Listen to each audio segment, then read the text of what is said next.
بے شک وہ لوگ جنہوں نے کہا کہ اللہ ہمارا رب ہے، سوال یہ پیدا ہوتا ہے کہ کیا ہم ان لوگوں میں شامل ہیں جو ایسا کہتے ہیں؟ کیا ہمارا قول بھی یہی ہے؟ یقیناً ہم سب یہ کہتے ہیں کہ ہاں ہم بھی یہ کہتے ہیں، لیکن کیا واقعی جب ہم کہتے ہیں تو اس کو سمجھتے بھی ہیں؟ یہ کہنا کہ ربنا اللہ، اللہ تعالیٰ کے ساتھ گہرے تعلق کا اظہار ہے، یہ صرف چند الفاظ کی تکرار نہیں، یہ کوئی معمولی قول نہیں۔ جو شخص یہ کہتا ہے کہ ربنا اللہ، اللہ ہمارا رب ہے، پھر اس کے سارے معاملات رب کی مرضی کے مطابق ہوتے ہیں، پھر اس کا اپنے رب کے ساتھ شدید گہرا تعلق ہوتا ہے، وہ اپنی خوشی میں، اپنے غم میں، اپنے دکھ میں، اپنی پریشانی میں رب ہی کی طرف لوٹتا ہے، کیونکہ ربنا اللہ ہے۔ اور رب کا معنی آپ سب جانتے ہیں کہ کیا ہوتا ہے، جو پرورش کرتا ہے، جو ذرے سے کمال تک پہنچاتا ہے، جو سب کچھ کر سکتا ہے۔ تو اللہ کو رب کہنا کوئی معمولی جملہ نہیں ہے، اور پھر صرف کہنا نہیں، اس کو ماننا بھی۔ ذرا سوچئے اپنی روزمرہ زندگی کے حالات کو، ذرا ڈالیے نظر ایک اپنی مشکلات پر، اپنی الجھنوں پر، اپنی پریشانیوں پر، کس کس موقع پر، کس کس مشکل کے حل کے لیے واقعی اپنے رب کو رب مانا اور رب ہی سے مدد لی اور اسی کی طرف رجوع کیا، اور اس یقین کے ساتھ کہ وہ سب کچھ کر سکتا ہے۔ انبیاء علیہم السلام تو اپنے غم، اپنے دکھ، اپنے شکوے، اپنے سب کچھ اپنے رب ہی کے سامنے کرتے تھے۔ ہمارا طرز عمل کیا ہے؟ جب ہم پر کوئی مشکل آتی ہے تو ہم کس کی طرف دیکھتے ہیں؟ جب ہمیں کوئی بات سمجھ میں نہیں آتی تو ہم کس سے مدد لیتے ہیں؟ رب وہ نہیں جو صرف رزق دیتا اور ہمیں صبح شام کھانے کو دے رہا ہے، رب تو انسان کی صرف جسمانی نہیں، اس کی روحانی، اس کی جذباتی، اس کی ساری کی ساری مشکلات میں اس کو رزق فراہم کرتا ہے۔ یعنی رب صرف کھانے پینے کا رازق نہیں ہے، رب تو انسان کو انتہائی دکھ، تکلیف اور پریشانی کے موقع پر وہ روحانی غذا دیتا ہے جو مانگنے والوں کو ملتی ہے اور جو تعلق رکھنے والوں کو ملتی ہے۔ اور واقعی جو یہ کہتے ہیں کہ اللہ ہمارا رب ہے، تم استقاموا، انہیں استقامت نصیب ہوتی ہے۔ جب یہ استقامت نصیب ہوتی ہے تو اگلا انعام ملتا ہے، تتنزل علیہم الملائکہ، پھر ان کے دوست فرشتے بنتے ہیں۔ وہ ساری دنیا میں تنہا ہو کے تنہا نہیں ہوتے، وہ کسی بھی مشکل وقت میں نہیں گھبراتے۔ یہ صرف زبانی لپ سروس کرنے والوں کے اوپر نہیں اترتے کہ جو محض منہ سے بول دیں کہ ربنا اللہ، اور اس کے بعد استقامت نام کی چیز نہ ان میں، اور پھر وہ توقع رکھ بیٹھے کہ ہمارے لیے فرشتے اترے، ہمیں فرشتوں کی تائید اور فرشتوں کی مدد حاصل ہو۔ جن کے اندر استقامت نہیں، جنہوں نے سوچ سمجھ کے نہیں بولا یہ ربنا اللہ، ان کے لیے یہ سب کچھ اگلا نہیں۔ پھر تم استقاموا، استقامت جم جانا، دنیا ادھر سے ادھر ہو جائے لیکن اپنے نظریے اور اپنی سوچ میں جو اللہ کے ساتھ تعلق ہے، اس میں، اللہ کی عبادت میں، اللہ کے دین کی خدمت میں، اپنے مشن میں ایک بال برابر بھی لرزش نہ آنا، کسی بھی امتحان کے موقع پر، کسی بھی مشکل کے موقع پر جمے رہنا۔ ایسے لوگوں کو پھر تتنزل علیہم الملائکہ، ان کے پاس فرشتے واقعی آتے ہیں۔ پھر واقعی ان کی یہ کیفیت ہوتی ہے کہ اللہ تخافوا ولا تحزنوا، کس بات کا خوف، کس بات کا غم؟ وہ ہیں حقیقی معنوں میں خوف اور غم سے اوپر اٹھنے والے۔ تو بڑے سے بڑا حادثہ، بڑے سے بڑا نقصان، بڑی سے بڑی پریشانی ان کے اندر نہ کوئی خوف پیدا کرتی ہے اور نہ پریشانی، ان کے اندر نہ کوئی خوف پیدا کرتی ہے اور نہ غم، کیونکہ جو ہی کو خوف کی لہر آتی ہے فوراً اپنے رب کی طرف رجوع کرتے ہیں، کوئی غم کی بات سنائی دیتی ہے فوراً اپنے رب کی طرف رجوع کرتے ہیں۔ ان کو وہاں سے ایسی روحانی غذا ملتی ہے کہ پھر کسی اور چیز کی ضرورت بھی نہیں رہتی۔ وَأَبْشِرُوا بِالْجَنَّةِ الَّتِي كُنْتُمْ تُوعَدُونَ، اور ہر حال میں استقامت اختیار کرنے والوں کے لیے ہی پھر کیا ہے؟ جنت کی خوشخبری ہے کہ دنیا میں جو بھی تکلیف آئے گی، اگر کانٹا بھی چبھے گا، کوئی بھی ناگوار صورت پیش آئے گی، کوئی بھی خواہش کے خلاف، کوئی بھی مرضی کے خلاف، تو کیا ہوگا؟ سب سے آخرت میں محفوظ ہے۔ جب رب نے ساری راحتیں وہاں رکھ دی اور بتا دیا کہ رستہ بڑا مشکل ہے، کٹھن ہے، تکلیف دہ ہے، حفت الجنت بالمکارہ، جنت تو گھیر ہی ناپسندیدہ چیزوں سے دی گئی ہے۔ یہ ہو نہیں سکتا کہ کوئی جنت کے رستے کا مسافر ہو اور اس کے رستے میں پھر ناپسندیدہ چیزیں نہ آئیں، اس کی مرضی کے خلاف چیزیں نہ آئیں، اس کی پسند کے خلاف باتیں نہ ہو۔ لازم ہے یہی رستہ، جنت کا رستہ، اس کے بعد کچھ نہیں، کوئی دوسرا رستہ ہے ہی نہیں جنت میں جانے کا۔ لیکن ہم کیا چاہتے ہیں؟ ہم جنت میں بھی پہنچے اور اس رستے میں ہمیں کسی بھی ناگوار اور مرضی کے خلاف کسی صورتحال کا کوئی سامنا نہ کرنا پڑے، اور یہ امر محال ہے، ممکن ہی نہیں۔ احسب الناس ان يتركوا ان يقولوا آمنا وهم لا يفتنون، ایسے ہی چھوڑ دیے جائیں گے جنت مفت میں نہیں ملا کرتی. جنت کی خوشخبری ملتی ہی ان لوگوں کو ہے جو اللہ کو رب مان کر اس راستے پر استقامت اختیار کرتے ہیں. لا یخافون لومۃ لائم، پھر انہیں نہ لوگوں کی باتوں کی پرواہ ہوتی ہے نہ کسی اور چیز کا خوف ہوتا ہے، تبھی جا کر وہ جم جاتے ہیں. ایسے ہی لوگوں کو فرشتے کہتے ہیں نحن اولیاؤکم فی الحیات الدنیا وفی الآخرہ، ہم تمہارے دوست ہیں دنیا میں بھی اور آخرت میں بھی، دونوں جگہ. اور یہ چونکہ قرآن کے الفاظ ہیں اس لیے ان میں کوئی شک تو کیا ہی نہیں جا سکتا. لیکن سوچنے کی بات ہے کہ کیا ہمیں بھی کبھی فرشتوں نے وسپر کیا کہ نحن اولیاؤکم، ہم دوست ہیں، اگر سب چھوڑ بھی جائیں تمہیں تو کیا ہوا، ہم دوست ہیں تمہارے، تم کیوں غم کھاتے ہو. ہمیں ایسی وسپرنگز کیوں نہیں ہوتی، ہم مشکل اور تکلیف کے وقت میں یہ آوازیں کیوں نہیں سن پاتے. اس لیے کہ ہم نے رب اللہ صحیح معنی میں کہا ہی نہیں، ہمارے اندر صحیح استقامت آئی ہی نہیں، ہم نے خوف اور غم میں رب کو پکارا ہی نہیں، رب سے مدد لی ہی نہیں. ہم دوسروں کی طرف دیکھتے ہیں، دوسروں کے سہارے پہ جیتے ہیں. تو جو انسانوں کے سہارے پہ جیے گا وہ یقیناً مایوس ہوگا، کیونکہ ہر انسان کمزور ہے. تو نحن اولیاؤکم فی الحیات الدنیا وفی الآخرہ، اور آخرت میں بھی فرشتوں کا ساتھ انہی کو نصیب ہوگا جنہیں دنیا میں ہوتا ہے. اصل میں آخرت ہے کیا چیز؟ اب دیکھیے کہ آخرت ہمارا ایک دوسرا گھر ہے. آج ہم یہاں ہیں، کل ہمیں وہاں منتقل ہونا ہے، لازمی طور پر ہم سب کی ٹرانسفر ہونے والی ہے، کسی نے بھی یہاں نہیں رہنا، مانی ہوئی بات ہے. اور ٹرانسفر کا ایک مخصوص طریقہ ہے کہ ہمارا جسم ختم ہو جاتا ہے لیکن ہماری روح اور ہمارے احساسات اور ہمارے جذبات وہ نہیں مرتے. وہ جیسے دنیا میں ہوتے ہیں ویسے ہی مرنے کے بعد ہوتے ہیں، اور ویسے ہی قیامت کے دن اٹھیں گے ہمارے ساتھ.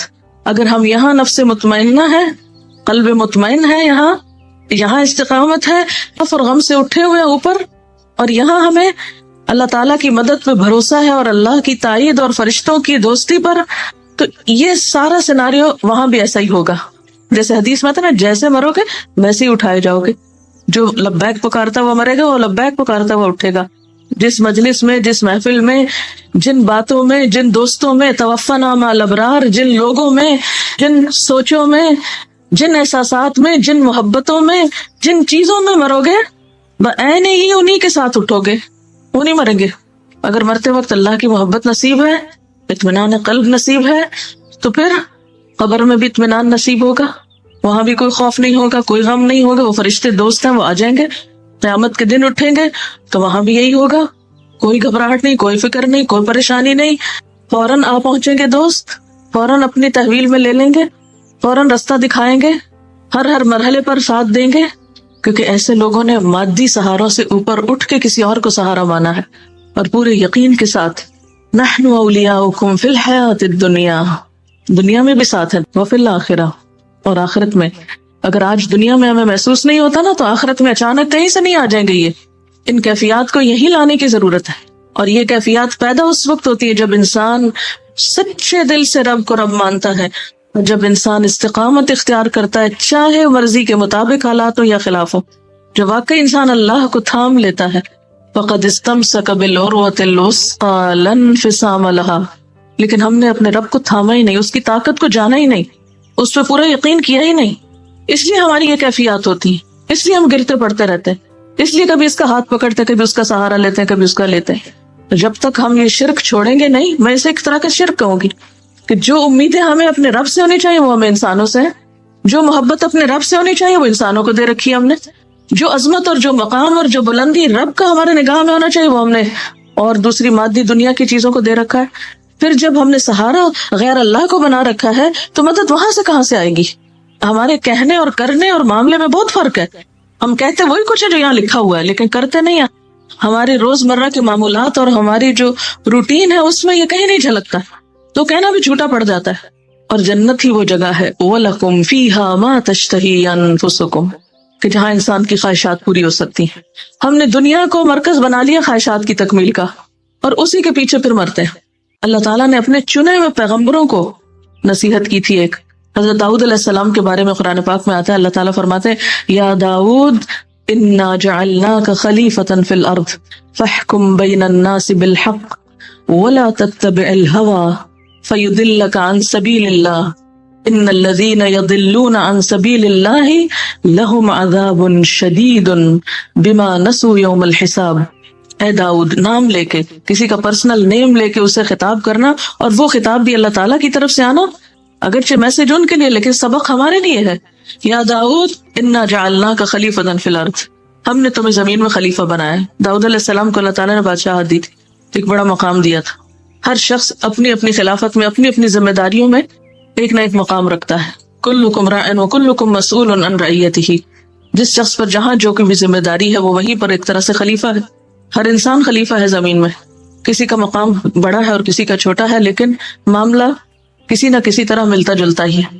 تو انا جعلناک خلیفۃ فی الارض، جو بھی کوئی ذمہ داری انسان کو ملتی ہے، چاہے وہ بحیثیت طالب علم کی ہو، بحیثیت استاد کی ہو، کسی بھی طرح سے، وہیں سے انسان کا امتحان شروع ہو جاتا ہے. فاحکم بین الناس بالحق، انسانی معاملات میں حق کا ساتھ، حق بات. ولا تتبع الہوی، خواہشات نفس کی پیروی نہیں. داؤد علیہ السلام پیغمبر بھی ہیں، بادشاہ بھی ہیں. ایسے دو مقام بہت کم لوگوں کو ملے ہیں. ان کو کہا جا رہا ہے ولا تتبع الہوی، خواہش نفس کی پیروی نہ کرنا. کیوں؟ فیضلک عن سبیل اللہ، جب دل کی ماننا شروع کرو گے اللہ کا رستہ گم ہو جائے گا، صحیح رستہ نہیں ملے گا. اور نتیجہ کیا ہوتا ہے؟ ان الذین یضلون عن سبیل اللہ، جو لوگ اللہ کا رستہ کھو بیٹھتے ہیں، عذاب شدید، چاہے ماضی میں وہ کیسے بھی نیک رہے ہوں، لہم عذاب شدید. کیوں؟ بما نسوا یوم الحساب. ساری خرابی یہاں سے آتی ہے کہ انسان حساب کتاب کا دن بھول جاتا ہے، اور جب حساب کتاب کا دن بھول جاتا ہے تو پھر باقی کیا رہ جاتا ہے انسان کے پاس؟ جو دل میں آئے کرو. تو خواہشات نفس کی تکمیل یہاں نہیں وہاں ہی ہو سکتی. تو خواہشات نفس کی تکمیل میں اللہ کے حکم کی خلاف ورزی، اللہ کا راستہ چھوڑ دینا. وَلَكُمْ فِيهَا مَا تَدَّعُونَ، اور تمہاری خواہشات سے آگے بڑھ کر جو چاہو گے، جو مانگو گے، جو پکارو گے وہ مل جائے گا. اب آپ کمپیئر کر لیں، یہ دنیا کی زندگی کتنے دن کی، کتنے سال جئیں گے. اگر ہمیں کسی معاملے میں کچھ کمی لگ بھی گئی، کچھ کمی ہو بھی گئی ہمارے ساتھ، ہمیں وہ سب نہیں ملا جو ہم چاہتے ہیں، جو ہماری خواہشات ہے، جو ہماری مرضی ہے، تو بھی کتنے دن یہاں رہنا ہے. جب ہم دنیا کو جنت بنانے کے پیچھے لگ جاتے ہیں، اور دنیا کو جنت بنانے کا مطلب کیا ہے؟ خواہشات نفس کی پیروی، کہ ہر وہ چیز ہو جو ہمارا دل چاہتا ہے، ہمیں ہر وہ چیز مل جائے جس کی ہم طلب کرتے ہیں. وَلَكُمْ فِيهَا مَا تَدَّعُونَ، یہ تو صرف آخرت میں ہو سکتا ہے، صرف جنت میں ہو سکتا ہے. ہم اسے دنیا میں کرنا چاہتے ہیں، جب وہ نہیں ہو پاتا پھر فرسٹریشن کا شکار ہوتے ہیں، اور یہیں سے پھر استقامت میں خلل آتا ہے، یہیں سے پھر رب پر بھروسہ ختم ہوتا ہے، یہیں سے پھر انسان خوف اور غم سے نجات نہیں پا سکتا. تو سب سے بڑھ کر نزلا من غفور الرحیم، اللہ کو رب کہنے والوں کے لیے غفور الرحیم کی طرف سے ایک خاص میزبانی، وہ رحمان کے مہمان ہوں گے. اب دیکھیں کہ دنیا میں دنیا کے بادشاہ یا دنیا کے بڑے لوگ کس کو اپنا مہمان بناتے ہیں؟ چور ڈاکو کو، اور غلط کار کو، اور ایرے غیرے کو، اور راہ چلتے کو. اگر دنیا میں کسی بڑی شخصیت کا مہمان بننے کے لیے کچھ کوالٹیز چاہیے، تو اللہ کا مہمان بننے کے لیے کچھ بھی نہیں چاہیے. جتنی چاہو اس کی نافرمانی کرو اور پھر کل جا کے اس کے مہمان بن جاؤ. یہ کیسے ممکن ہے؟ وہ اپنے چنے ہوئے لوگوں کو جو اس کی مرضی کے مطابق زندگی بسر کرتے ہیں، ان کو اپنا مہمان بنائے گا، ان کی میزبانی کرے گا. اور اس کے لیے نسخہ کیا ہے؟ وَمَنْ أَحْسَنُ قَوْلًا مِّمَّنْ دَعَا إِلَى اللَّهِ، بہترین طریقہ اللہ کی طرف لوگوں کو بلانا، لوگوں کو اللہ سے جوڑنا. اور یہ ہر انسان کی ضرورت ہے. یہ کون کر سکتا ہے؟ وہی کر سکتا ہے جس نے کہا ہو ربنا اللہ، جس نے خود رب کو پا لیا، جو خود رب کو پہچان چکا ہو. جس نے خود اس کو نہیں پہچانا وہ دوسروں کو کیا پہچان کرائے گا؟ یہ کام کوئی ٹیکنیکل قسم کا کام نہیں ہے، کوئی مشینی عمل نہیں ہے.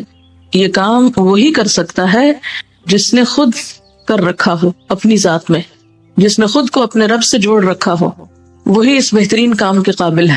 اور جو خود ڈگمگایا ہوا ہو، جس کے اپنے اندر استقامت نہ ہو، اور جو خود غیر اللہ کی محبت کا شکار ہو، وہ کس طرح رب سے جوڑ سکتا ہے کسی کو؟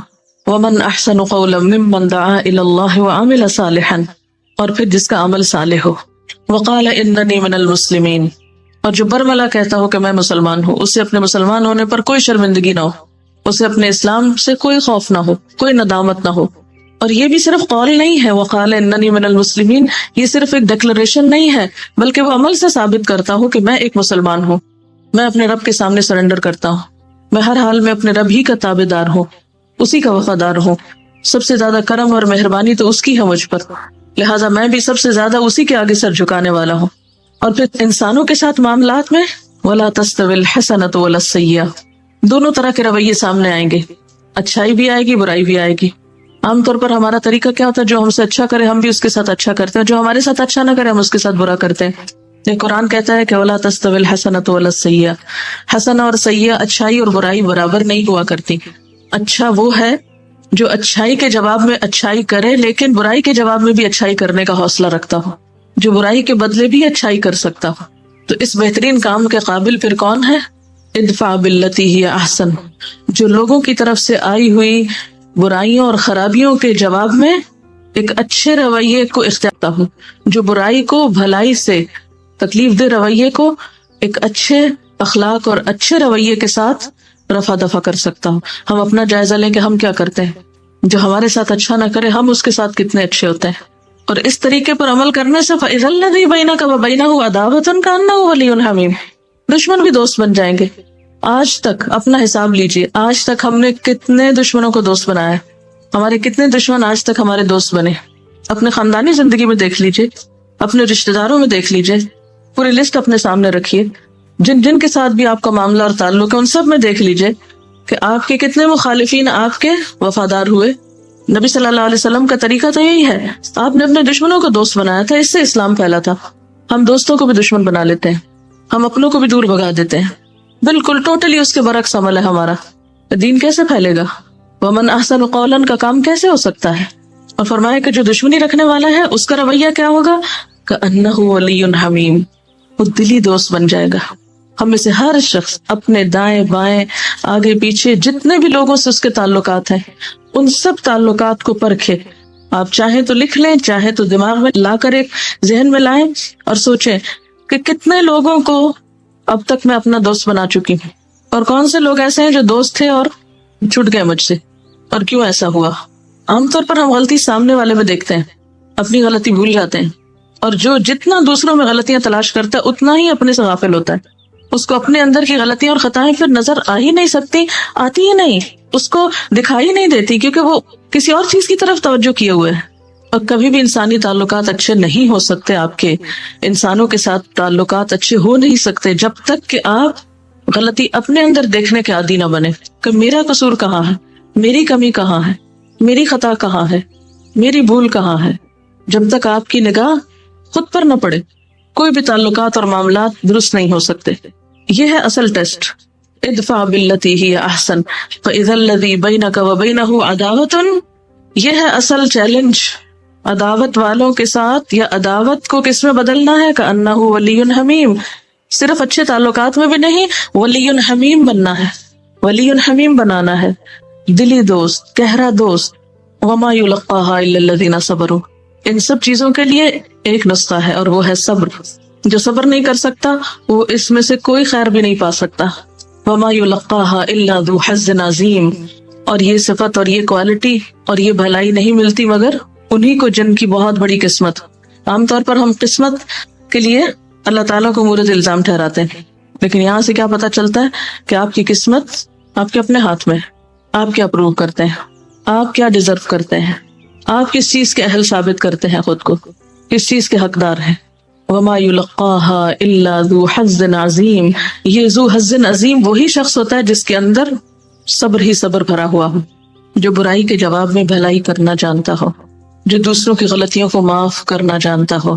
والکاظمین الغیظ والعافین عن الناس واللہ یحب المحسنین، جو صرف غصے کو پی جانے والے ہی نہ ہو بلکہ معاف بھی کرنا جانتے ہو اور معاف کر کے احسان کے درجے پر ہو۔ ہمارا طرز عمل کیا ہے؟ ہم میں سے ہر شخص کو خود کو پرکھنے کی ضرورت ہے، اور اس میں سب سے بڑی رکاوٹ شیطان کے وسوسے۔ وَإِمَّا يَنزَغَنَّكَ مِنَ الشَّيْطَانِ نَزْغٌ فَاسْتَعِذْ بِاللَّهِ، ابتدا جہاں سے ہوئی انتہا بھی وہیں ہوئی۔ علاج کیا ہے ان وسوسوں کا؟ فاستعذ باللہ، اللہ سے مضبوط تعلق۔ اور پھر مایوسی نہیں، ہم سوچتے ہیں نہیں ہماری دعا نہیں سنی جائے گی، انہ هو السمیع العلیم، وہ خوب سنتا ہے، خوب جانتا ہے۔ ایسا نہیں کہ نہیں سنتا، ایسا نہیں کہ دعا قبول نہیں ہوگی، سب ہوگا۔ تم یہ دیکھو کہ تمہاری دعاؤں میں کتنا خلوص ہے، تمہاری دعاؤں میں کتنی تڑپ ہے، اس میں یقین کتنا ہے، بھروسہ کتنا ہے، اعتماد کتنا ہے، تم نے رب کو رب مانا کتنا ہے۔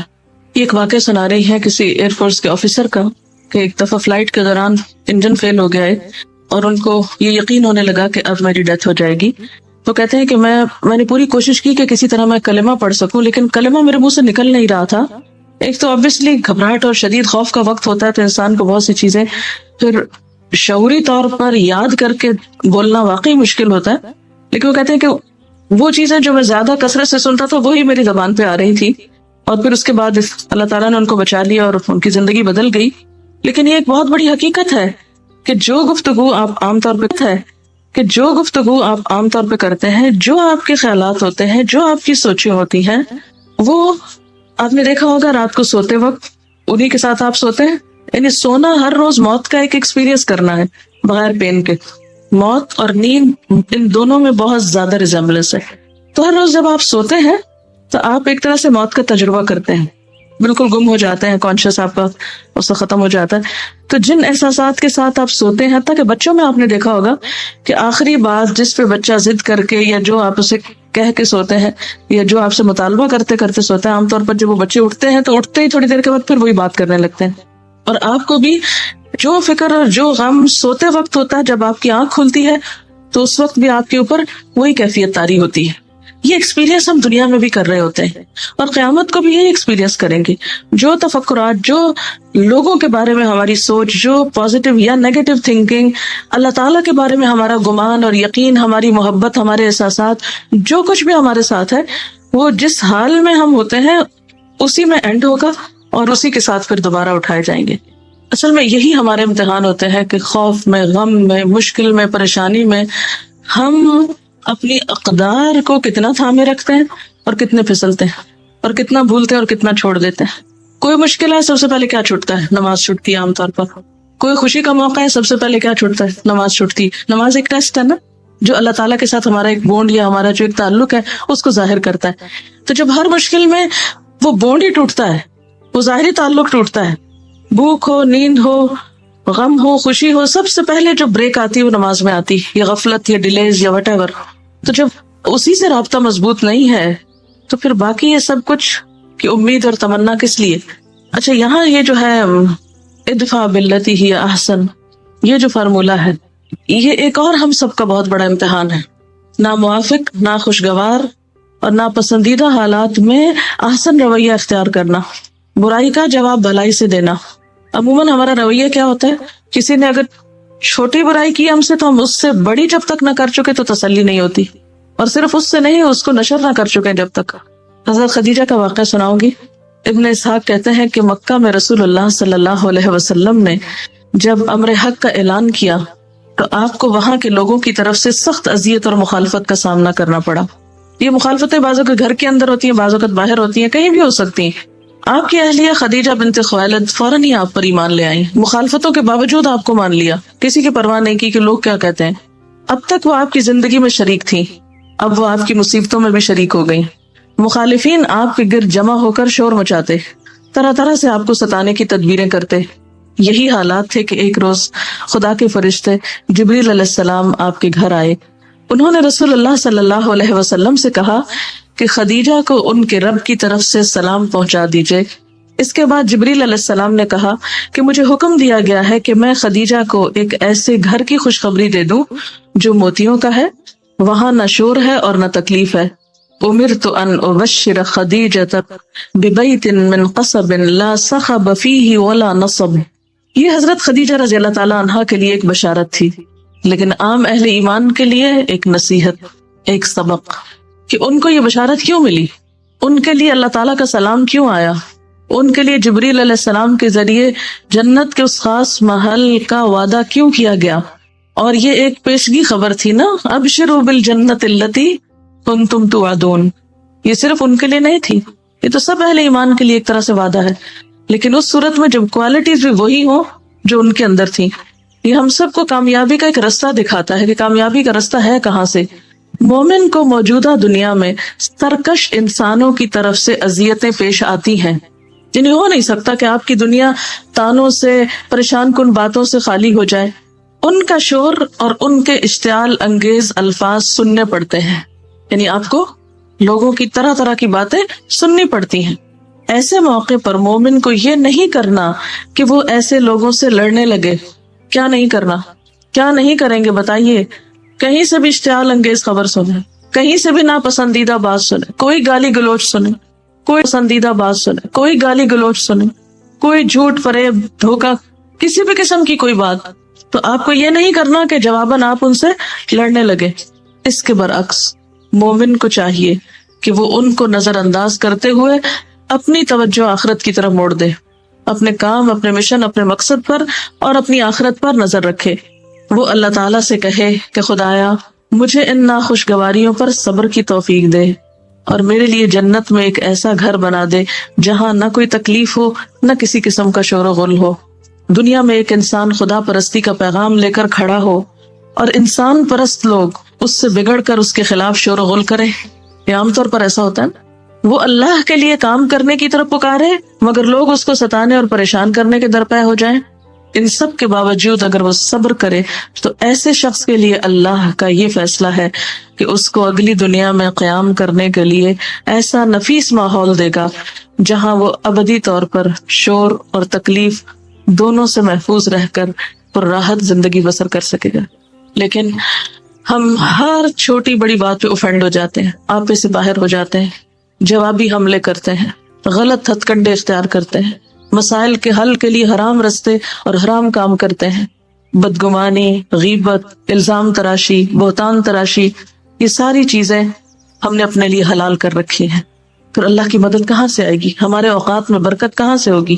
دین کا کام کہاں سے پھلے پھولے گا؟ دعوت اللہ کا کام کیسے ہوگا جب ہمارے اندر صبر ہی نہیں؟ ہم پی ہی نہیں سکتے، ہم برداشت ہی نہیں کر سکتے، ہم بھلا ہی نہیں سکتے، ہم معافی نہیں کر سکتے، ہم نے اپنی ساری انرجی وہیں فوکس کر رکھی ہے، تو پھر ابشروا بالجنت، وہ خوشخبری اور وہ میٹھے بول آپ کے کانوں میں کہاں سے وسپر کریں گے؟ وہ غموں میں بھی مسکرانا کہاں سے آپ سیکھیں گے؟ وہ دکھوں اور تکلیفوں میں بھی آپ اپنے پاؤں میں لغزش نہ آنے دیں اور اپنا کام کرتے چلے جائیں، یہ کہاں سے ہوگا؟ یہ نہیں ہو سکتا، یہ ایسے لوگوں کے حصے میں نہیں آتا۔ ہمیں یہ تو یقین ہوتا ہے کہ زہر کی گولی کھائیں گے تو مر جائیں گے، یقین ہے نا سب کو، لیکن ہم میں سے کتنے لوگ جھوٹ کو زہر کی گولی سمجھتے ہیں؟ غرور اور تکبر، حسد، الزام تراشی، بددیانتی، غصب، وعدہ خلافی، بے اصولی، انانیت، اپنی غلطی نہ ماننا، احسان فراموشی، خود غرضی، انتقامی کارروائیاں، اشتعال انگیزی، چھوٹی چھوٹی باتوں پہ فلیئر اپ ہو جانا، موڈ دکھانا، کیا یہ سب زہر کی گولیاں نہیں ہیں؟ ان سب کو کھا کے ہم صحت مند ہو سکتے ہیں؟ کہ یہ سب کچھ ہماری اخلاقی موت کا پیغام نہیں ہے؟ کیا یہ سب ہمارے میزان میں ہماری نیکیوں کو کھانے والے اعمال نہیں ہیں؟ لیکن ہم نے ان سب چیزوں کو اپنے لیے جائز قرار دے رکھا ہے، پھر ہم یہ توقع رکھتے ہیں کہ ہم دین کا کوئی بہت اچھا کام کر لیں۔ محال ہے، جب تک اپنی اس نیگیٹیوٹی پر قابو نہیں پا سکتے، اور آپ خود نہیں پا سکتے اللہ کی مدد سے، دنیا کی کوئی طاقت آپ کو کوئی بھی مدد نہیں دے سکتی، کوئی آپ کی مدد نہیں کر سکتا، کیونکہ آپ کا اپنا ارادہ نہیں ہے، آپ خود اپنے حصے کا کام نہیں کر رہے۔ اللہ کی مدد اس کو آتی ہے جو خود قدم اٹھاتا ہے، جو خود کوشش کرتا ہے، اور یہ صرف وہ کر سکتے ہیں جن کے اندر صبر ہوتا ہے، جو برائیوں کو دفن کرنا جانتے ہیں، جو ان سب چیزوں کو بھول سکتے ہیں۔ لیکن ہمارے تو دل کے آئینے میں یہی سب کچھ سجا ہوا ہے، پھر اللہ کو ہم جیسے لوگوں کی کیا ضرورت ہے؟ وہ بے پرواہ ہے، بے نیاز ہے، نہ ان کی اوپر کی ذکر اذکار کی ضرورت ہے، بس تو خالص لوگ چاہیے جو واقعی اس کے معیار پہ پورے اترتے ہیں، جن کا ظاہر اور باطن نیک ہو، جن کے زبان اور دل میں موافقت ہو۔ کبھی اپنی اس کمزوری کا ہم نے جائزہ لیا کہ کسی نے ہمارے ساتھ اچھا نہ کیا ہو اور ہم اس کو معاف کر کے کھلے دل سے آگے بڑھ کے سلام کرنے والے اور ملنے والے ہوں، گویا اس نے ہمارے ساتھ کچھ کیا ہی نہ ہو؟ اور ایسا نہیں کہ ہم صرف پریٹینڈ کر رہے ہوں، واقعی ایسا کر رہے ہوں۔ اور جب تک ایسا کرنے کی صلاحیت ہمارے اندر نہیں، ہم خود سے اپنے اندر سے کمزور ہیں۔ اگر ہم واقعی چاہتے ہیں کہ اللہ کی مدد آئے تو اس کے لیے اپنی اس کمزوری پہ قابو پانا بے حد ضروری ہے۔ ان الذین قالوا ربنا اللہ ثم استقاموا، ایک ہوتی ہے استقامت اور ایک ہوتی ہے ضد اور ہٹ درمی اور انانینت۔ ہمارے اندر استقامت نام کی شے بہت کم ہے، لیکن ضد اور ہٹ درمی بہت ہے۔ جہاں ہماری سوئی اٹک جائے وہاں سے ہم ہلنے کا نام نہیں لیتے، چاہے ہم غلطی پر ہوں، مانتے نہیں۔ یہ ایک اس کی استقامت ہے۔ اور یاد رکھیے کہ ضد اور ہٹ درمی کے شکار لوگ خود برباد ہوتے ہیں۔ اس کی ایک چھوٹی سی مثال، قدرتی آفتوں میں سب سے بڑی آفت زلزلہ ہے، یعنی جتنی بھی آفتیں، طوفان، آندھی، بارش وغیرہ ہوتی ہیں، ان میں سب سے بڑی آفت زلزلہ ہے۔ قدیم ترین زمانے سے انسان زلزلوں کا شکار ہوتا ہے۔ زلزلے میں جو انسانی موتیں واقع ہوتی ہیں ان کا سب سے بڑا سبب مکانوں کا گرنا ہے۔ جب زلزلے کا جھٹکا آتا ہے تو مکانات اچانک گر پڑتے ہیں اور چھوٹے بڑے سب اس کے نیچے دب کے مر جاتے ہیں۔ انسان نے اپنے تجربات میں یہ معلوم کیا ہے کہ جو مکان جتنا زیادہ مضبوط ہوتا ہے اتنی ہی آسانی سے زمین بوس ہوتا ہے، اتنا زیادہ جلدی گرتا ہے۔ اس سے یہ نتیجہ اخذ کیا گیا کہ زلزلے سے پیدا ہونے والے نقصانات سے بچنے کی تدبیر مکانات کی مضبوطی نہیں بلکہ اس کی کمزوری ہے۔ مضبوط مکان بے لچک ہوتا ہے، وہ زلزلے کے مقابلے میں مستحکم طور پہ کھڑا رہنا چاہتا ہے۔ مضبوط مکان اس میں لچک نہیں ہوتی، اسٹرانگ سالڈ ہوتا ہے۔ یعنی دوسرے لفظوں میں آپ یوں کہیے کہ ضد اور ہٹ درمی کا شکار ہوتا ہے کہ میں نے نہیں ہٹنا، تم بدل جاؤ، مجھے نہیں بدلنا۔ اب کیا ہوتا ہے، چونکہ شدید زلزلے کا جھٹکا یعنی زندگی میں آنے والی آزمائشیں جو ہمیں ہر طرف سے پیش آتی ہیں، ہم ہر روز زلزلوں سے گزرتے ہیں، اخلاقی اور روحانی، تو شدید زلزلے کا جھٹکا ہر مضبوط مکان سے زیادہ ہوتا ہے، یعنی وہ اس سے بڑا جھٹکا ہوتا ہے۔ اس لیے مکان کی مضبوطی اس کے لیے الٹی پڑتی ہے، وہ پورے کا پورا دھڑام سے گر جاتا ہے۔ اس کے برعکس مکان اگر زیادہ مضبوط نہ ہو بلکہ لچک دار ہو تو اس کے اندر زلزلے کے جھٹکے کو سہارنے کی طاقت آ جاتی ہے۔ زلزلہ جب جھٹکا دیتا ہے تو وہ خود بھی ہلنے لگتا ہے۔ اس طرح مکان کا ہلنا اس کو گرنے سے بچا لیتا ہے۔ زلزلہ اگر زمین کو تلپٹ نہ کرے بلکہ صرف ہلائے تو ایسے مکانات اکثر محفوظ رہتے ہیں، اور اسی کے ساتھ ان مکانوں کے باشندے بھی محفوظ رہتے ہیں۔ اس تجربے کی روشنی میں ارتھکویک انجینئرنگ وجود میں آئی ہے۔ اس انجینئرنگ کے مطابق زلزلے کے علاقوں میں ایسے مکانات بنائے جاتے ہیں جن کا ڈھانچہ فلوٹنگ فاؤنڈیشن کے اصول پہ بنایا جاتا ہے۔ چنانچہ جب زلزلے کا جھٹکا آتا ہے تو ایسا مکان ہل کر رہ جاتا ہے لیکن گرتا نہیں۔ 1989 میں سان فرانسسکو میں شدید زلزلہ آیا، مگر وہاں پر صرف 275 موتیں ہوئی، جبکہ جون 1990 میں اسی قسم کا زلزلہ شمالی ایران میں آیا تو 60,000 لوگ مارے گئے۔ اس فرق کا سبب یہ تھا کہ سان فرانسسکو میں لچکدار مکان بنے ہوئے تھے۔ آپ کو پتا کہ وہاں عموماً مکان لکڑی کے بنے ہوتے ہیں نا، اس دفعہ بہت قریب سے میں نے وہ سب دیکھا کہ اکثر گھر لکڑی کے بنے، اس ڈھانچے کے اوپر بس وہ باقی وہ پالشنگ کر دیتے ہیں جس چیز کی بھی کرنی ہو، لیکن خود مکان اتنے سالڈ نہیں ہوتے۔ ایران میں اینٹ اور سیمنٹ کے مضبوط مکانات تھے۔ یہ قدرت کا سبق ہے جو بتاتا ہے کہ موجودہ دنیا میں حادثات سے بچنے کی تدبیر کیا ہے۔ وہ تدبیر یہ ہے کہ آدمی اس دنیا میں اکڑ کے ساتھ نہ رہے بلکہ تواضع کے ساتھ۔ اکڑ آپ کو توڑ دے گی، اخلاقی طور پہ ناکام ہو جائیں گے، لیکن جو خود جھکنا جانتا ہے، جس کے اندر تواضع ہے، ہمبل ہے، جو شخص جو معاملات میں معاف کرنا بھی جانتا ہے اور ایسی ساری چیزوں کو پھر ان سب چیزوں کا علاج کس طرح کرتا ہے، ان الذین قالوا ربنا اللہ ثم استقاموا، اور اسی سنت کے طریقے پر عمل کرتے ہوئے اذا حزبه امر فزع الى الصلاۃ، وہ اپنی طاقت پہ یقین نہیں رکھتا کہ میں کتنا اسٹرانگ ہوں، وہ اللہ کی طاقت پہ یقین رکھتا ہے کہ اصل مدد وہاں سے آئے گی۔ یعنی اللہ پر ایمان اور یقین اور وہ جو استقامت کی کیفیت ہے وہ انسان کے اندر ہو، لیکن بظاہر انسان ہمبل ہو، متواضع ہو، جھکا ہوا ہو۔ ضد عموماً ریاکشن کے طور پر ہوتی ہے۔ ضد ایک ریاکشنری رویہ ہے۔ عام طور پر ہم یہ کہتے ہیں، ایک جملہ بولتے ہیں کہ میں غلط بات نہیں برداشت کر سکتی، تو بات یہ کہ صحیح بات تو سب کو برداشت کر لیتے ہیں، غلط کو برداشت کرنے کا معنی کیا ہے کہ اس میں ایک ریاکشنری رویہ نہ ہونا۔ اس کا یہ مطلب نہیں کہ آپ غلط بات کو صحیح کہیں، لیکن اس غلط چیز کا جو ریاکشن ہوتا ہے ہمارا عموماً، یعنی ایک چیز ہماری مرضی کے خلاف ہے یا ناپسند ہے تو اس میں ایسا نیگیٹو ریاکشن کہ جس سے معاملہ درست نہ ہو بلکہ اور بگڑے، اصلاح نہ ہو بلکہ فساد ہو، تو یہ طرز عمل غلط ہے۔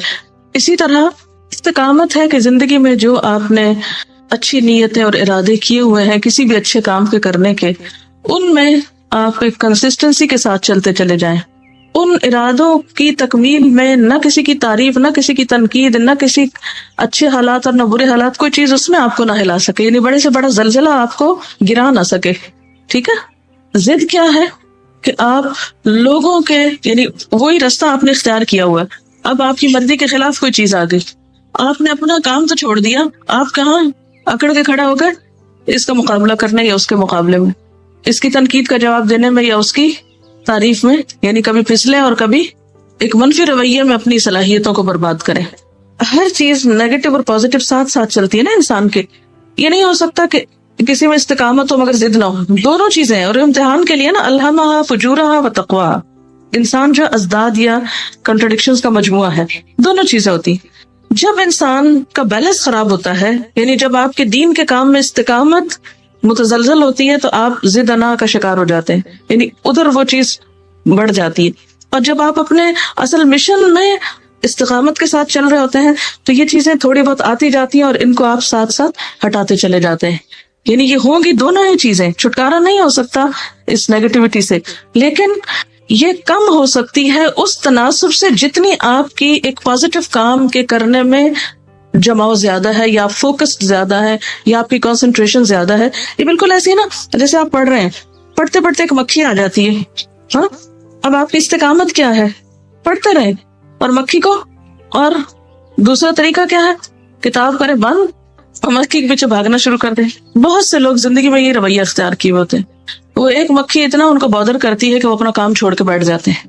ناپسندیدہ ناگوار صورتحال ہر روز پیش آئے گی, ہر دم پیش آئے گی. آپ کا امتحان کیا ہے کہ آپ مکھی کے مقابلے کے لیے تلوار استعمال کر رہے ہیں یا توپ استعمال کر رہے ہیں, یا کسی اور طریقے سے اس کو ختم کیا جا سکتا ہے. ان الذین قالوا ربنا اللہ, بے شک وہ لوگ جنہوں نے کہا کہ اللہ ہمارا رب ہے. ہم بھی انہی لوگوں میں شامل ہیں جو یہ دعویٰ کرتے ہیں. لیکن سوچنے کی بات یہ کہ واقعی جو کچھ ہم کہتے ہیں وہ سمجھتے بھی ہیں. اس بات کو اپنے اوپر ہم لے کر دیکھیں کہ اللہ میرا رب ہے. کیا میں ان لوگوں میں شامل ہوں جنہوں نے اللہ ہی کو اپنا رب مان لیا ہے؟ یعنی رب ماننے کا تقاضا مجھے معلوم ہے. کیا اللہ کو رب مان کر میں اپنی خوشی, غم, پریشانی اور دکھ میں اسی کی طرف رجوع کرتی ہوں, یا اپنی مشکلات کے حل کے لیے غیر رب سے توقعات رکھتی ہوں؟ کیا میں اللہ کو رب ماننے کے بعد اللہ کے دین پر استقامت اختیار کیے ہوئے ہوں؟ کیونکہ جب انسان اللہ کو رب مانتا ہے تو پھر ہو نہیں سکتا کہ اس کو بھول جائے, اس کا دامن چھوڑ دے یا اس کے دین کا راستہ چھوڑ دے. ان دین پر استقامت کا حال کیسا ہے؟ اور جو شخص اللہ کو رب مانتا ہے اور استقامت اختیار کرتا ہے پھر اس کی زندگی سے خوف اور غم دور ہونے لگتے ہیں, اور فرشتوں کی سرگوشیاں سنائی دینے لگتی ہیں کہ اللہ تخافوا ولا تحزنوا ابشروا بالجنۃ التي کنتم توعدون. کیا انتہائی رنج اور غم اور مشکل وقت میں میرے دل کی کیفیت اور حالت ایسی ہوتی ہے. پھر یہ کہ دین کے کام میں جب کوئی ناگوار صورتحال پیدا ہوتی ہے تو میرا رد عمل کیا ہوتا ہے؟ دین پر استقامت, اطمینان, یا پھر خوف, غم, غصہ, مایوسی اور بددلی؟ کیونکہ جو اللہ کو رب مان لیتا ہے اس کا عملی رویہ مختلف ہوتا ہے. کیا مشکلات کے وقت مجھے ایسا محسوس ہوتا ہے کہ فرشتے میرے دوست ہیں, میں تنہا نہیں ہوں, تنہا ہو کر بھی نحن اولیاؤکم فی الحیات الدنیا وفی الآخرہ؟ اگر مجھے اس بات پر یقین ہے کہ جنت میں مجھے میری پسندیدہ چیز ملے گی یا میری تمام خواہشات پوری ہوں گی, وَلَكُمْ فِيهَا مَا تَشْتَهِي أَنفُسُكُمْ, تو کیا میں اللہ کی اطاعت میں اس دنیا کی چند خواہشات قربان کر سکتی ہوں؟ کیا میرا اخلاق اور کردار ایسا ہے کہ میں اللہ کی مہمان بن سکوں؟ نزلا من غفور الرحیم, کیونکہ اللہ تعالیٰ کے مہمان تمام لوگ نہیں ہوں گے, اس کے خاص بندے ہوں گے. پھر ومن احسن قولا ممن دعا کے حوالے سے لوگوں کو اللہ کی طرف بلانا میری ترجیحات میں کس نمبر پر ہے؟ کیا اپنی دنیا کے کاموں سے فارغ ہو کر وقت بچے تو اللہ کی طرف لوگوں کو بلاتی ہوں, یا میری پرائرٹی نمبر 1 اللہ کی طرف بلانا ہے اور باقی کام اس کے مطابق ایڈجسٹ ہوتے چلے جاتے ہیں؟ یہ بالکل ایسے ہی ہے کہ مثال کے طور پر اگر آپ کے پاس ایک گلاس ہے تو اگر گلاس میں آپ چند پتھر ڈال دیں تو گلاس بظاہر بھرا ہوا نظر آئے گا, لیکن اس کے باوجود بھی ابھی کچھ گیپس ہوں گے جس میں آپ بجری ڈال سکتے ہیں. مثلا بجری ڈالنے کے بعد یوں لگے گا جیسے بھر گیا, لیکن پھر بھی ابھی کچھ ہوگی چیز, یعنی گنجائش ہوگی کہ جس میں آپ ریت ڈال سکتے ہیں. ریت ڈالنے کے بعد بظاہر یہ لگے گا کہ جیسے اب کچھ بھی جگہ نہیں باقی, لیکن اگر آپ اس پہ پانی ڈالیں تو پانی اس کے اندر اپنی جگہ بنا لے گا. تو بالکل اسی طرح ہماری زندگی اور ہمارا وقت یا ہمارا ایک دن بھی ایک خالی جگ کی طرح ہے, ایک خالی گلاس کی طرح ہے. اس کو ہمیں یا تو پہلے درجے پہ پانی سے بھر دینا, یا ریت سے بھرنا ہے, یا بجری سے, یا پتھر سے. تو ترجیحات کا تعین بے حد ضروری ہے. اگر آپ پہلے ہی پانی بھر دیں گے تو پھر باقی چیزوں کی گنجائش کم بچے گی. اگر پہلے ریت بھر دیں گے تو پتھر نہیں جائیں گے اس میں, اگر پہلے بجری بھر دیں گے تو بڑے پتھر نہیں جائیں گے. تو سب سے پہلے آپ کو کیا ڈالنا ہے اس میں؟ بڑے پتھر, یعنی بڑے بھاری کام, ذمہ داریاں. بڑی ذمہ داریاں, اہم ترین کام, اہم ترین چیزیں سب سے پہلے جانی چاہیے. فرائض کی ادائیگی, ذمہ داریوں کی ادائیگی. یعنی جب آپ اپنا وقت استعمال کرنے لگے تو نمبر 1 فرائض کی ادائیگی کو اس میں رکھے. پھر اس کے بعد نمبر 2 جو اس سے کم ہو, نمبر 3 جو اس سے کم ہو, نمبر 4 جو اس سے کم ہو. تو اسی وقت میں اسی دن میں سب کچھ آ جائے گا. لیکن عموماً ہمارا حال کیا ہوتا ہے کہ ہم اپنے وقت کا استعمال کس طرح کرتے ہیں؟ غیر ضروری, غیر اہم اور بعض اوقات فضول چیزوں سے اپنے وقت کو بھر لیتے ہیں, اور جب اہم کاموں کا وقت آتا ہے تو پھر کہتے ہیں ہمارے پاس وقت نہیں. ایسا نماز فرائض میں سے ہے, اول وقت کی نماز پسندیدہ ہے، لیکن عام طور پر ہم ٹال مٹول کرتے ہیں یا پھر تاخیر کرتے ہیں، یا پھر یہ کہ اس کو آخر میں لے جاتے ہیں اور بعض اوقات نکل ہی جاتی ہے ہاتھ سے، اس کا وقت ہی چلا جاتا ہے، اور اسی طرح باقی چیزیں۔ تو ومن احسن قولا ممن دعا الی اللہ، یہ تو بات احسن قول یعنی سب سے اچھی بات ہے، سب سے عمدہ ترین کاموں میں سے ہے کہ آپ لوگوں کو اللہ کی طرف بلائیں، اللہ سے جوڑیں۔ اب اگر ہم یہ کہیں کہ ہمارے پاس وقت ہی نہیں ہے اور ہم کر ہی نہیں سکتے، تو آپ پھر کیا کر رہے ہیں؟ اس سے اہم کام کون سا ہے جو آپ کر رہے ہیں؟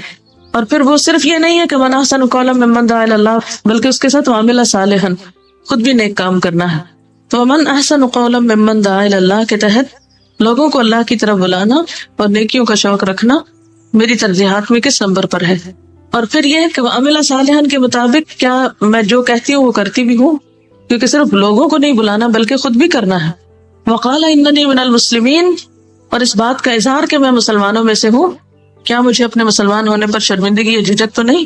یعنی میں برملا لوگوں کو کہہ سکتی ہوں کہ ہاں میں اللہ کی تابعدار ہوں، اللہ کی فرما بردار ہوں۔ یعنی عموماً ایسا ہوتا ہے نا کہ جب آپ دین کے کسی حکم پر عمل کرنے لگتے ہیں تو لوگ اس پر آبجیکٹ کرتے ہیں اور کہتے ہیں کہ تم بھی عجیب شخص ہو، اس کے کرنے کی کیا ضرورت ہے، یہ کام بھی کوئی اہم کاموں میں سے ہے۔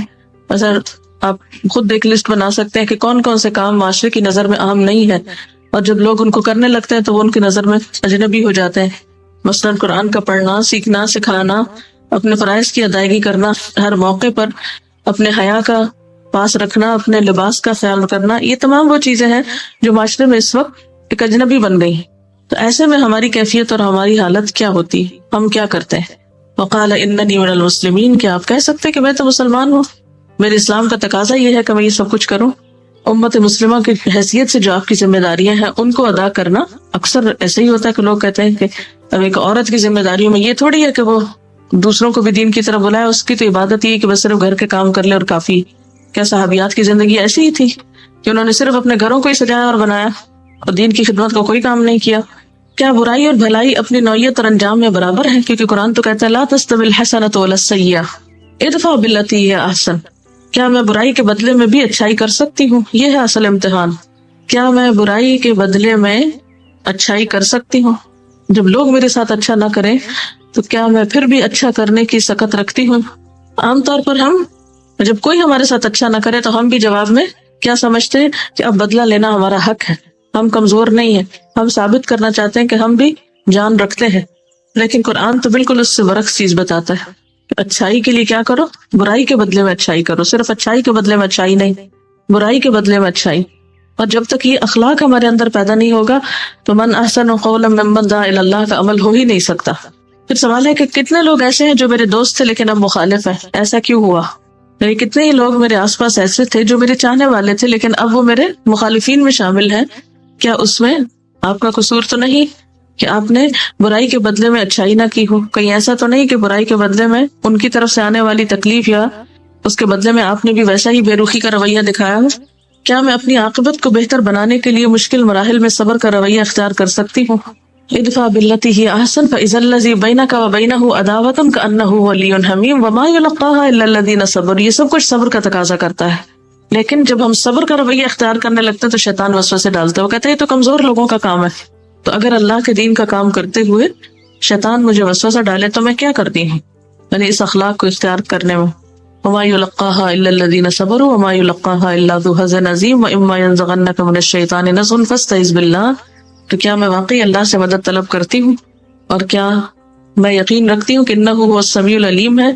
کیا میری دعا میں اتنا یقین، خلوص، تڑپ اور بھروسہ ہے اللہ کی ذات پر کہ واقعی مجھے محسوس ہو کہ اللہ نے میری دعا سن لی ہے؟ اور اگر یہ سب کچھ نہیں ہے میرے اخلاق میں، یعنی یہ ساری باتیں جو اوپر گزری ہیں، پھر میرے لیے لمحہ فکریہ ہے کہ میرا قرآن کے ساتھ تعلق کیسا ہے۔ سب سے زیادہ بدقسمت انسان وہ ہے کہ جس نے رب کو نہ پایا ہو، جو رب کو نہ پہچانے، اس کی عظمت کو نہ جانے۔ سیریا یا شام کے ایک پروفیسر ہیں استاذ خوزی الرفاعی، وہ ایک سفر کے تحت اندلس گئے، اسپین گئے۔ وہاں انہوں نے غرناطہ میں الحمرا نامی محل دیکھا جو مسلم دور حکومت میں بہت اہتمام سے بنایا گیا۔ اپنے سفر نامے میں انہوں نے جو باتیں لکھی ان میں سے ایک یہ ہے کہ وہاں ایک دیوار پر ایک قصہ لکھا ہوا ہے۔ کہا جاتا ہے کہ میکسیکو کا ایک سیاح جس کا نام آری ایکاسا تھا، وہ اپنی بیوی کے ساتھ الحمرا کو دیکھنے کے لیے یہاں آیا۔ اور جب کہ وہ اس کی کشش سے غیر معمولی متاثر ہو کر اس کو دیکھنے میں محو تھا، یعنی اتنا محو تھا اس کو دیکھنے میں کہ اس نے ایک اندھے فقیر کو دیکھا جو اس کی بیوی کے قریب ہو کر اس سے صدقہ مانگ رہا تھا۔ سیاح نے اپنی بیوی سے کہا کہ اے خاتون، اس کو زیادہ دو اور خوب دو، کیونکہ دنیا میں اس سے بڑی بدبختی اور کوئی نہیں کہ آدمی غرناطہ میں اندھا ہو، یعنی غرناطہ میں رہے اور اندھا ہو اور وہ الحمرا نہ دیکھ سکے۔ تو اس سیاح کو سب سے زیادہ بدبختی کیا نظر آئی کہ ایک شخص الحمرا کے سامنے کھڑا ہو اور وہ آنکھوں سے محروم ہو اور اس محل کو دیکھ نہ سکے۔ مگر ایک اور بدبختی ہے جو اس قسم کی سب بدبختیوں سے زیادہ بڑی بدبختی ہے اور جو آخرت میں پیش آئے گی۔ وَمَنْ كَانَ فِي هَذِهِ أَعْمَى فَهُوَ فِي الْآخِرَةِ أَعْمَى وَأَضَلُّ سَبِيلًا، جو شخص اس دنیا میں اندھا رہا اور آخرت میں بھی وہ اندھا ہی رہے گا، وہ آخرت میں بھی اندھا ہی رہے گا اور بہت زیادہ دور ہوگا راستے سے۔ اضل سبیلا یعنی رستہ کھو دے گا۔ آخرت وہ جگہ ہے جہاں اللہ رب العالمین اپنے تمام جمال اور کمال کے ساتھ جلوہ فرما ہوگا۔ وہاں انسان اپنے رب کو اس طرح دیکھے گا جیسے موجودہ دنیا میں 14ویں کے چاند کو دیکھتا ہے، جیسے حدیث میں آتا ہے۔ ایسی حالت میں وہ شخص کتنا زیادہ بدبخت ہوگا جو اللہ کی ہستی کو دیکھنے سے محروم ہوگا، جو ہر قسم کے جمال اور کمال کا سرچشمہ ہے، منبع ہے۔ حدیث میں آتا ہے رسول اللہ صلی اللہ علیہ وسلم نے فرمایا کہ جب جنت والے جنت میں اور دوزخ والے دوزخ میں داخل ہو چکے ہوں گے تو ایک پکارنے والا پکارے گا کہ اے اہل جنت، تمہارے لیے اللہ تعالیٰ کا ایک وعدہ ہے، وہ چاہتا ہے کہ اس کو تمہارے لیے پورا کرے۔ اہل جنت کہیں گے کہ وہ کیا ہے، وہ کون سا وعدہ ہے؟ انک لا تخلف المیعاد، وہ کون سا وعدہ ہے کہ جو اللہ تعالیٰ پورا کرے گا؟ اہل جنت کہیں گے کہ وہ کیا ہے؟ کیا ہمارے پلڑے بھاری نہیں کر دیے گئے؟ کیا ہمارے چہروں کو روشن نہیں کر دیا گیا؟ اور اللہ تعالیٰ نے ہم کو جنت میں داخل کر دیا اور آگ سے بچا لیا۔ جب یہ سب ہو جائے گا تو پھر ایک پردہ اٹھے